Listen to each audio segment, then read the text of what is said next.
The thing about client segmentation is it definitely can help with operational efficiency. I'm not going to talk about that on this video, but I do want to help you out with some marketing and sales ideas. So you basically got your A, B, C, and D clients. I'll illustrate this. You know, I'm not a great juggler, but I can do it with three. Oh, I think I can do it with three.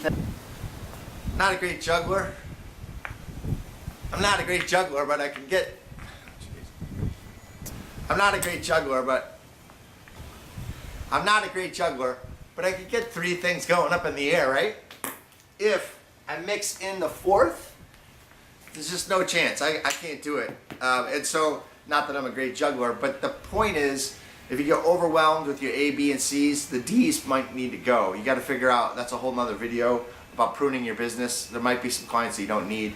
But the problem with it is that a lot of advisors want their clients to all get great service, and that's not a problem. That's exactly what you should do. But you really should focus in on those top clients more.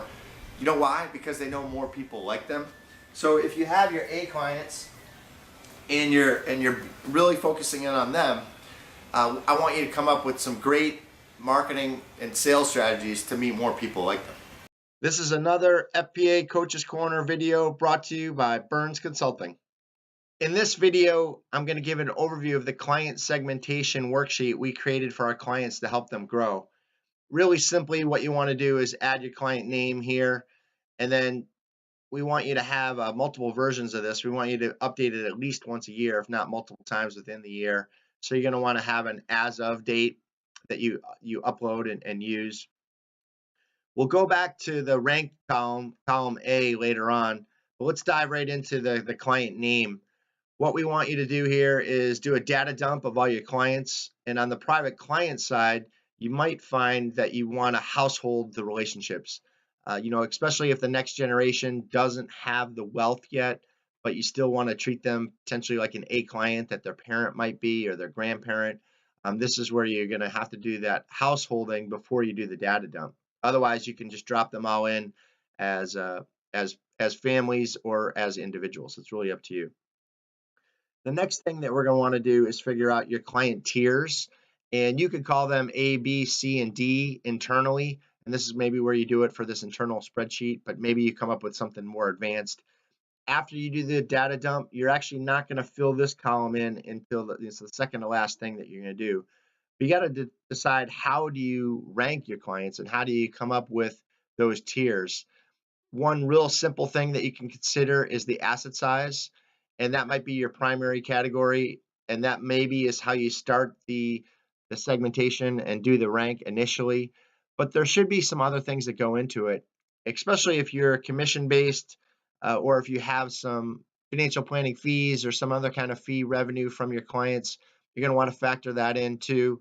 So there's things that you can do that are secondary from a revenue standpoint that can help you get the right tiering for your clients. If you have any metrics for profitability, that's even better. But we've found in our travels that a lot of advisors don't have very accurate information there. It's really hard to take that revenue and then subtract the servicing hours and all the other things that go into maintaining a client relationship. But hats off to you if you have some great information, because that's even more powerful than sorting by assets or by income. Other things they might want to consider are, you might want to look at the added benefits of somebody sending in a lot of referrals. If you get 10 leads a year from a client, but they would really naturally fit in the C or D category, guess what? That relationship means a lot to the business. So you're going to manually do an override and get them up to the A category or at least the B category. So that's one thing you might want to factor in. Likability is another one that we suggest that you consider. If you have an A client that's just a pain in the you might want to drop them down so they're no longer an A client.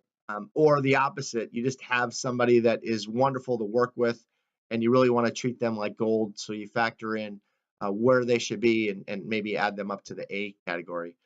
Likability can mean a lot of different things. It could be personality, it could be that they take your advice and they're simple to work with.